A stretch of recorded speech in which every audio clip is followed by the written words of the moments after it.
Hello there, my RPG lovers, and welcome to another video. Forsaken Realms Vahrin's Call is a narrative-driven third-person action RPG coming out on July 27th.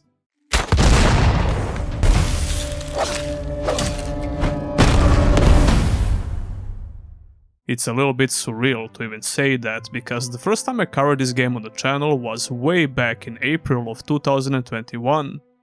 It was called Exodus Rising back then, before they changed it to Vahrin's Call. I then proceeded to cover every major update related to Vahrin's Call, and finally, after almost 5 years, we'll be able to play it soon.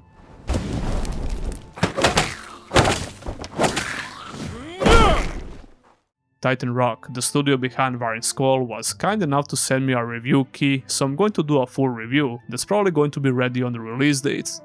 But in the meantime, I'm going to tell you what this game is all about in my final preview of the game. What kind of features you can expect to see in Vahrin's Call, what's the story all about, and all major gameplay features. Titan Rock has released a series of videos about the game, so I'm mostly going to use that footage and some other B-roll they provided. Vahrin was once brimming with folk. So many fled, but many didn't get the chance. Vahrin's Call is set in a fantasy world called the Leda. The Crake swarm has invaded the city of Vahrin and overpowered its defenses. These insect-like creatures force the people of the three cities to unite and set their armies to confront these terrible threats. But things got even worse after a far greater threat rose from beneath the city's streets. Vahrin's king is found dead, along with thousands of soldiers who march to the city's aid. You play as a simple mercenary who is providing his services to the city of Vahrin. Then you've come about the job. One of the mercenary factions that was defending the city of Vahrin, called the Snatchers, has betrayed the city and they became bandits. The Snatchers will be one of your first human enemies in the game that you'll encounter. Before you even reach the city of Vahrin, you'll do quite a bit of exploration and quests and learn how the gameplay works. I think it has some light Fable vibes when it comes to the atmosphere, and a little bit of Outward as well. When it comes to the gameplay, it's actually much closer to Elder Scrolls games, but we'll talk about that in a minute. Not often we get new folk round here these days. What can I get you? Before you start the game, you get to customize the looks of your character. There is a very decent amount of options for creating your character, with a bunch of different sliders, as you would expect. But Vahrin's Call won't blow you away with the visuals, especially when it comes to character models. That being said, I always thought the environments in this game are very pleasant to look at, and it's exactly what I expect to see in a high fantasy indie RPG. The music that we could hear so far seems pretty good as well, and quite appropriate for a fantasy setting. Speaking of sounds, Vahrin's Call is fully voice acted, with a silent protagonist. There will be dialogue options while talking to NPCs, but we are not sure how extensive those options are, and how much will they affect the outcome of the story and quests. I swear, more of you damn travellers have been hurt petting the Aurochs too hard than in the fighting. Keep your hands to yourself. Vahrin's Call is obviously not a high-budget RPG, but I couldn't care less, to be honest, especially if it plays well. Speaking of which, let's talk about the gameplay.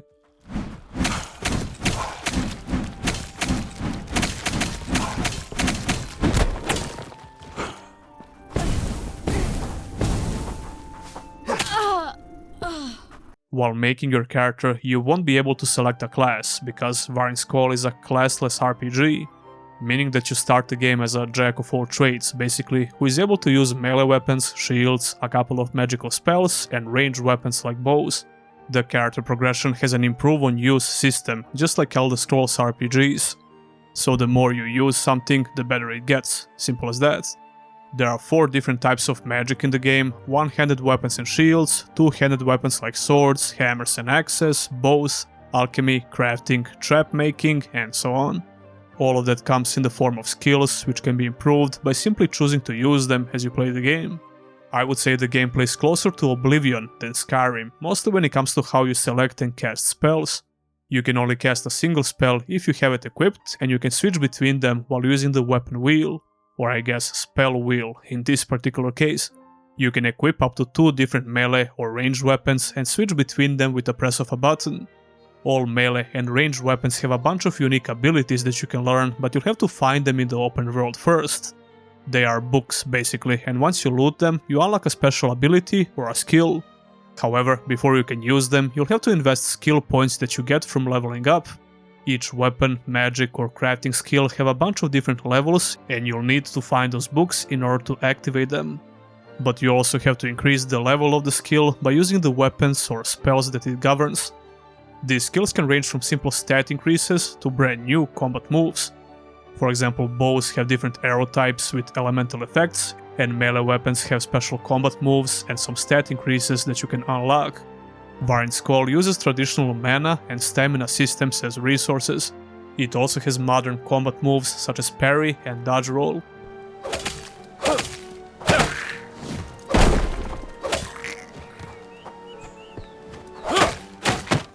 The world of Leda is full of danger, with a lot of fighting behind every corner, and there seems to be a very decent amount of boss fights as well.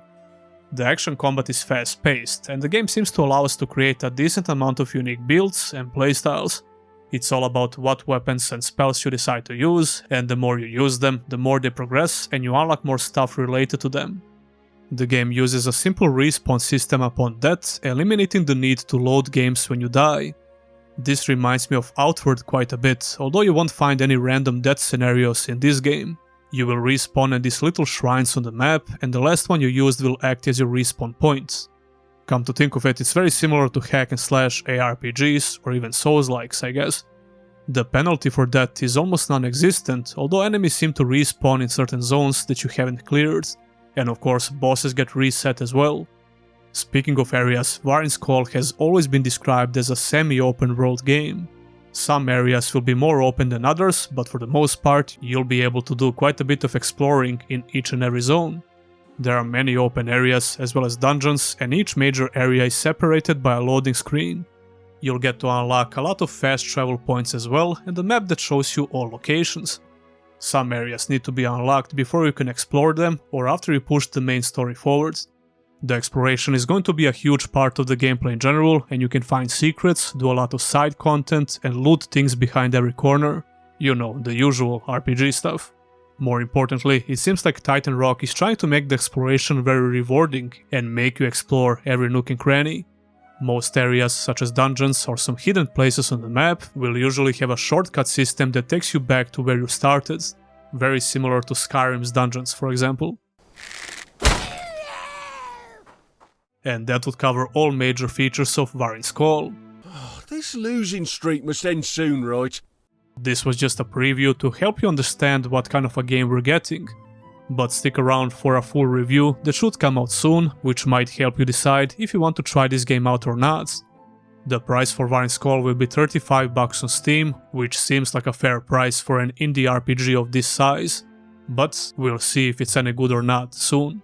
Don't forget to like the video and subscribe for more content like this. And if you want to go a step further, consider supporting your boy by becoming a YouTube channel member or a Patreon. Huge thanks to all my current supporters, and I'll see ya in the next one.